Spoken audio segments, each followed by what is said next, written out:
நான் வாசலை வேற பக்கமா மாத்தணும்னா அது உங்க பால்கோவா கடை பக்கம் தான் மாத்தணும்.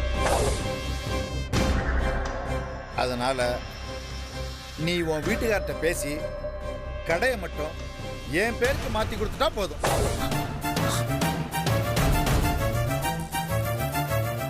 நான் ஒண்ணு சும்மா கேட்கலாமா? வன்னியம்பட்டி விளக்குல நமக்கு ஒரு 200 ஏக்கர் நிலம் இருக்கு. உன் கடைக்கு விலையா என்னோட 200 ஏக்கர் நிலத்தை உனக்கு விட்டு கொடுத்துறேன். நீ மட்டும் இந்த உதவியை எனக்கு செஞ்சுட்டா போதும். உடனே செய்யணும்னு இல்லை, ஒரு 10 நாள் கழிச்சு கூட பத்திரம் ரெஜிஸ்ட்ரேஷன் வச்சுக்கலாம். என்ன சொல்ற?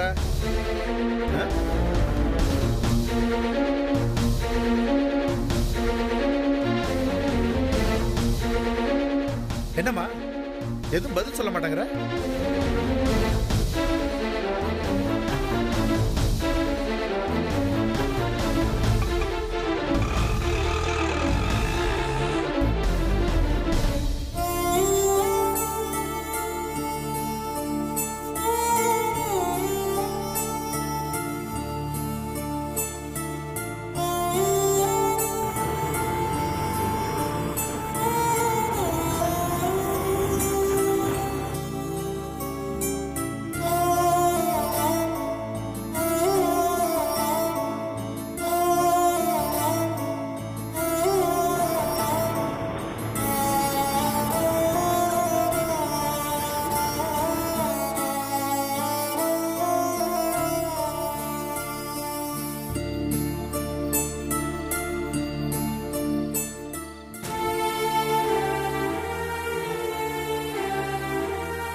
ஜெயம்மா, ஒரு டீ போட்டு திருவரியா?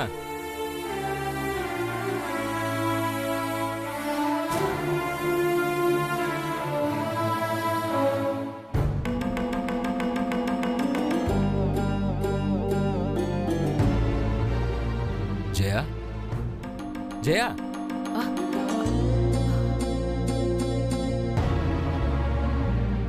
என்னம்மா ஏன் அப்படி பாக்குற? என்ன பிரச்சனை?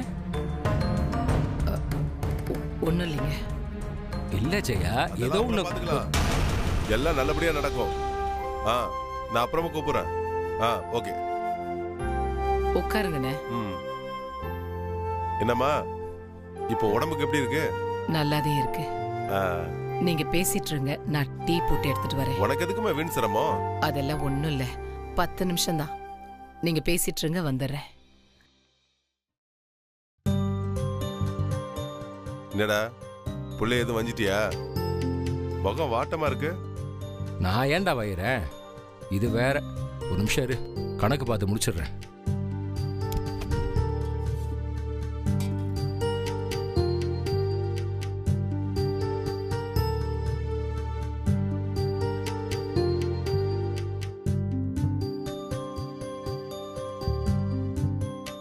என்னடா மண்டைக்குள்ள ஏதோ கடுமையா உருட்டிட்டு இருக்க போல இருக்கு.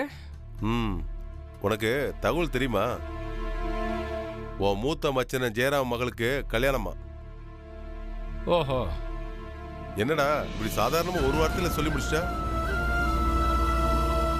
ஏண்டா, நமக்கு சம்பந்தப்பட்டவங்க வீட்டு விசேஷம்னா சந்தோஷப்படலாம், ஆர்வமா பேசலாம். நமக்கும் அவங்களுக்கு தான் எந்த சம்மந்தம் இல்லையே. அப்ப இது தகவல் மட்டும்தான் நம்ம இதுனே. இல்லடா, இது தகவலா கடந்து போற விஷயம் இல்ல. அவசர அவசரமா 2-3 நாள்ல முடிவு பண்ணி ஒரு கல்யாணத்தை நடத்துறாங்கன்னா இதுல ஏதோ பிரச்சனை இருக்கு. இருக்கட்டும், ஊரா விட்ட பிரச்சனை நமக்கு எது கிடையாது. இந்தாங்க.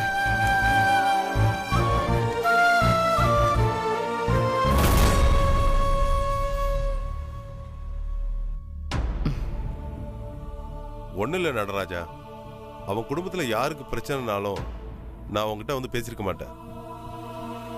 அந்த ஜோதி ரொம்ப நல்ல பொண்ணுடா.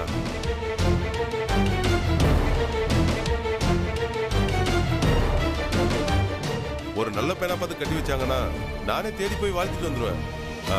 ஆனா அவன் ஒரு சல்லி பையடா. யாரு? ஜோதிக்கு பார்த்துருக்கிற மாப்பிள்ள ரொம்ப தப்பான ஆள்றான் அவன். அப்படி ஒரு பொம்பளை பொறுக்கிக்கு இம்புட்டு அவசரமா இந்த பிள்ளைய கல்யாணம் பண்ணிக்கணும்? அதை நீ ஜெயராமன் கிட்ட தான் கேட்கணும்.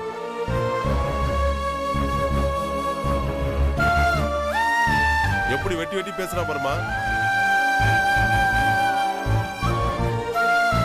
எனக்கு என்னமோ இது கட்டாய கல்யாணம் மாதிரி தோணுதுடா. தோணுது என்ன, கட்டாய கல்யாணமே தான். சரி, அதுக்கு நாம என்ன பண்ண முடியும்?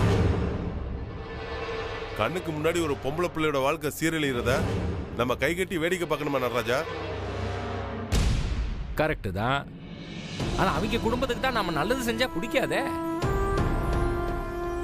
ஏற்கனவே ஒரு நல்லது செஞ்சு என் தங்கச்சி புருஷனை பலி கொடுத்தது பத்தாதா?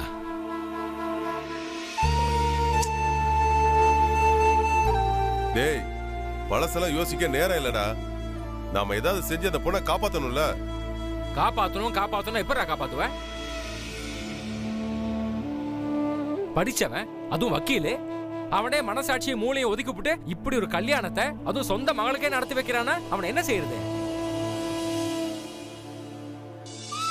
அந்த அளவுக்கு காட்டு மிராண்டித்தனமா ராஜ பரம்பரை வெறி கொண்டு கிடக்கிறவன் என்ன வேணா செய்வான். அப்புறம் சண்டை போட்டு தான் புள்ளைய தூக்குற மாதிரி ஆயிடும்.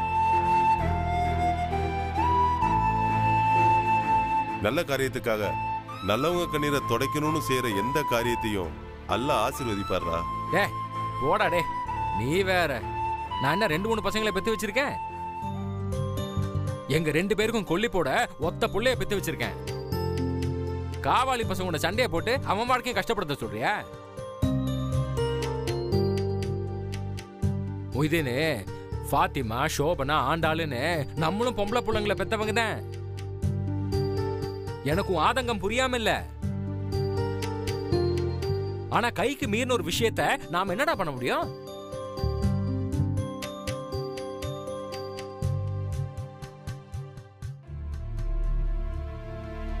என்ன? ஒண்ணும் இல்லடா, நான் கிளம்பிட்டா. நஸ்ரி என்ன குழம்பு வச்சிருக்கா? வீட்டுல இருந்து ஏதாவது கொடுத்து விட்டா? இல்லடா, அதெல்லாம் ஒண்ணு வேண்டாம், பரவாயில்ல. நான் வரேம்மா.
நம்ம குடும்பத்து ஆளுங்களை பார்த்தா பேய் பிசாசுங்களை பார்க்குற மாதிரி பயமா இருக்கு.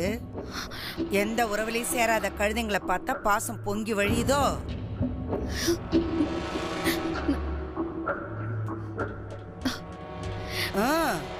சொல்லு, ஏதோ பேச வந்தீங்க, ஊமையாயிட்டீங்க. அது சரி, இந்த காட்டு மிராண்டி கிழவிகிட்ட என்னத்தை பேசுறதுன்னு பேசாம இருக்கீங்களோ?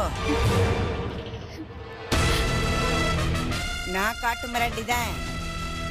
உறவுக்காக உசுரை கொடுக்கவும், கண்மூடித்தனமா நம்பிக்கை வைக்கவும், அந்த நம்பிக்கை உடைஞ்சு போகும்போது உசுரை மட்டும் எடுக்கிற காட்டு மிராண்டி தான். நான் உங்க நம்பிக்கையை உடைக்கலன்னு சொல்லிட்டேன் பாட்டி. இதுக்கு மேலேயும் உங்களுக்கு எப்படி சொல்லி புரிய வைக்கிறதுன்னு எனக்கு தெரியல. முத்துராசு கட்டுற தாலியை உன் கழுத்துல வாங்கினா நான் புரிஞ்சுக்குவேன். அவன் தான் உன் புருஷன். அத மனசுல வச்சுக்கிட்டு அவன் கூட அனுசரணையா வாழ பழகு. வானத்திலேருந்து யாராவது குதிச்சு வந்து இந்த கல்யாணத்தை நிறுத்திப்புடுவாங்கங்கிற நினைப்பு இருந்தாலும் சரி,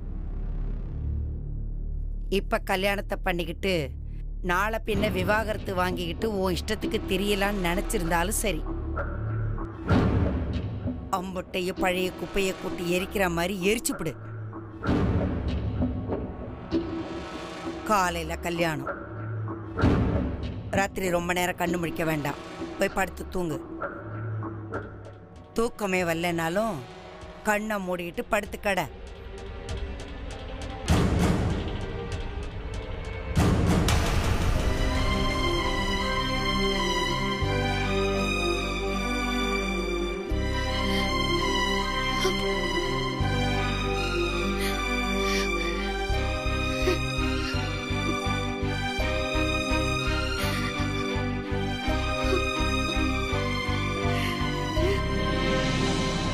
எல்லா ஏற்பாடுகளும் பண்ணியாச்சு.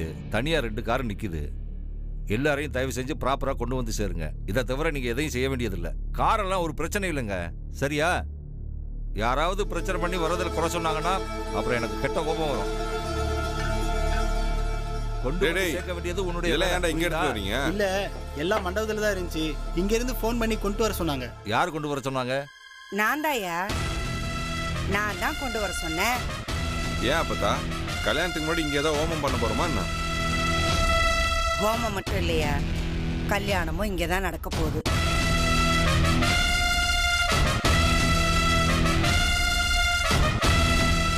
என்னம்மா சொல்றீங்க? மண்டபத்துக்கு காசு கொடுத்துருக்கோம், சொந்தக்காரங்க பாதி பேர் அங்க தங்கி இருக்காங்க. இருக்கட்டும் ஐயா, கல்யாணத்துக்கு தேவை நம்ம குடும்பத்தை சேர்ந்தவங்களும் மாப்பிள்ளை குடும்பத்தை சேர்ந்தவங்க மட்டும்தான். கல்யாணத்தை இங்க முடிச்சுட்டு வரவேற்ப மண்டபத்தில் வச்சுக்குவோம்.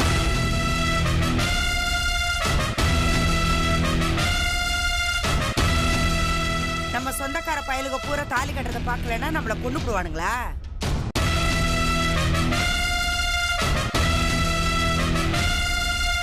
முகூர்த்த நேரம் கூட காலையில 10லேருந்து 11 இல்ல, பிரம்ம முகூர்த்தத்துல. சூரியன் கண்ணு முழிக்கிறதுக்கு முன்னாடி நம்ம வீட்டு இளவரசி கழுத்துல தாலி ஏறி ஆகணும்.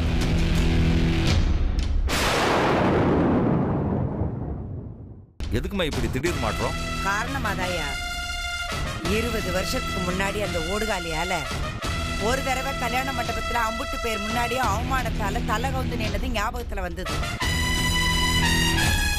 மறுபடியும் அந்த சூழ்நிலை வரக்கூடாது, அதுக்குத்தேன். அப்பதா ஐயர்லாம் தகவல் சொல்லியாச்சா? சொல்லியாச்சியா, தேவையான ஆளுங்களுக்கு பூரா தகவல் சொல்லியாச்சு.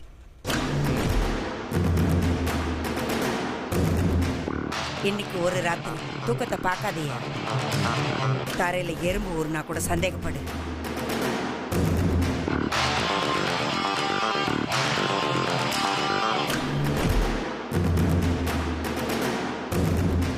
ஜெயராமா, வேலை போய் பாரு.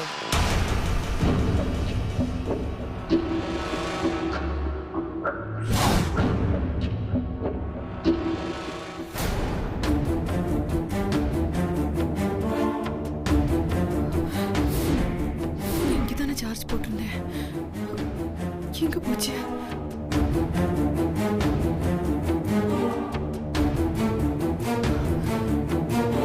போச்சு.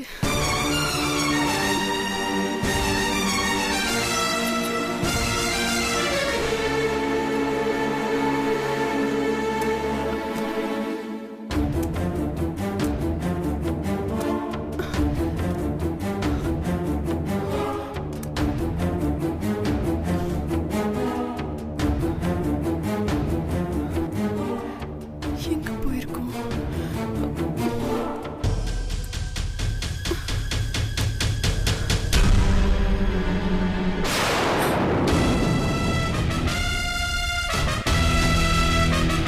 என்னத்தை தேடுறவ?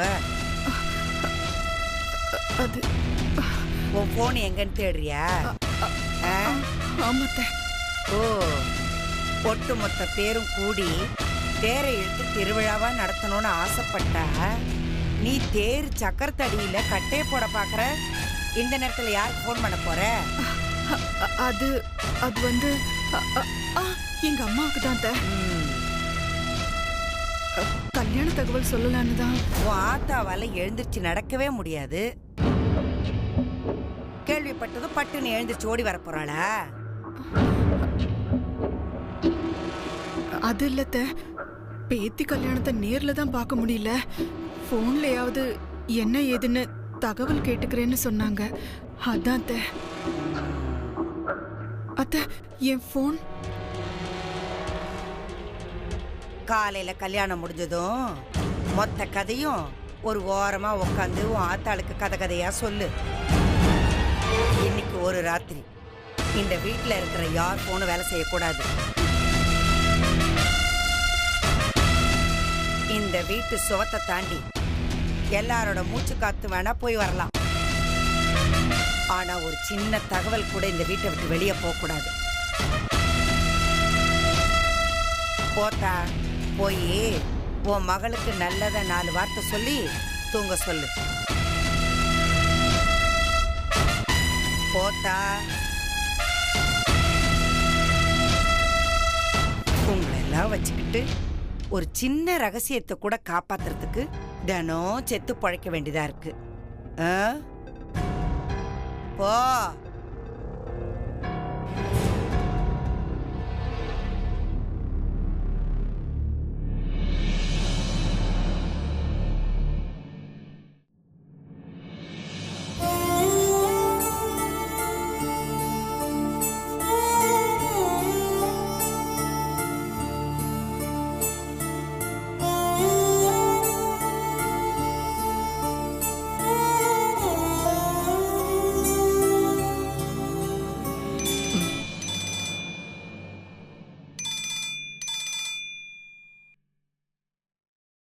ஹலோ தங்கச்சி, நான் தாமா பொய்யாமொழி பேசுறேன்.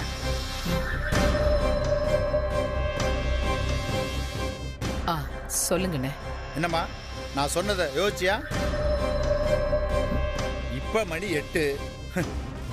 கல்யாணத்துக்கு காலையில 9:55 வரைக்கும் தான் டைம் இருக்கு.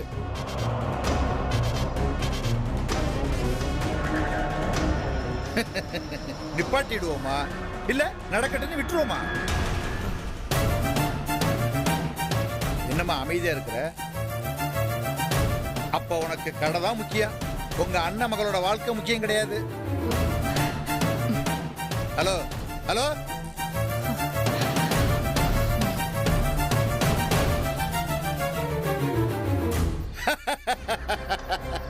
ஏன்னா கடுமையா முயற்சி பண்ணியும் பழிக்கல போல. இதெல்லாம் பானைக்கு அடியில் இருக்கிற தண்ணியை குடிக்கிறதுக்கு காக்கா கல்லு போடுற மாதிரி. அப்பப்ப பிரச்சனையை நாமளே கொடுத்துட்டு அதையும் நாமளே தீர்த்து வச்சுட்டோன்னு வை, கல்லு கீழே கிடக்கும், தண்ணி மேல வந்துகிட்டே இருக்கும். பயங்கரமான திட்டம்னா எப்படின்னா? அரசியல் தான். புரியலையாண்ணா? புரியாதனாலதான் நீ எனக்கு போஸ்டர் ஒட்டிக்கிட்டு இருக்க, நான் போஸ்டிங்ல இருக்கேன்.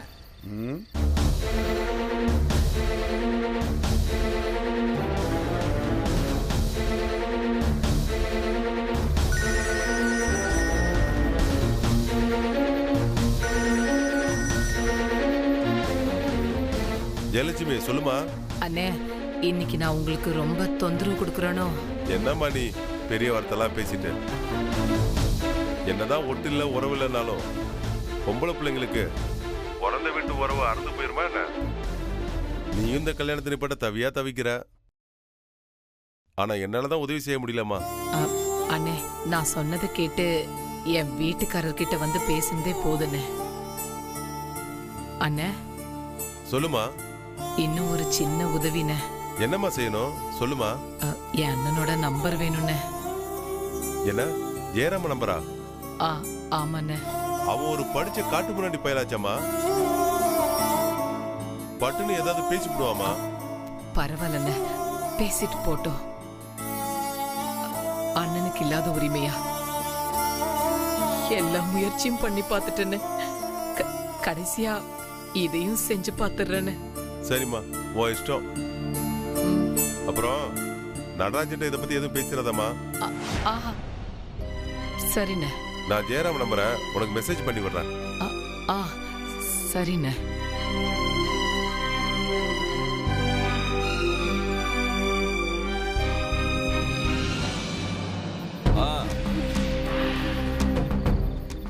காலையில 4 மணிக்கு வண்டி வேணுனாலும் அனுப்புறேங்க. என்னாச்சுப்பா?